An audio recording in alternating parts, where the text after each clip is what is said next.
kaya ko nang magsalita din. Yun ang sinabi ko kanina, di ba? Huwag magsalita. Pero meron din dapat na panahon na magsalita ka. At sa tamang tao na ipaglalaban. Wow. So ganun yung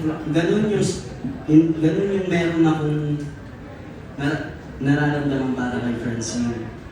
Kaya ko na siyang mas ipagtanggol ngayon. Kaya ko nang mas panindigan. Mas kaya ko nang tumayo. Ako na yung nasa harap ni Jean, sa likod lang siya. So, yun. Wow, Jean, ano masasabi mo doon?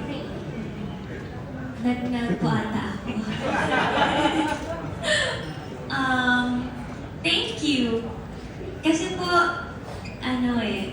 best friends kami. So, it's really nice po talaga to have someone na nandyan para protektahan ka. At ganun din naman po ako sa kanya.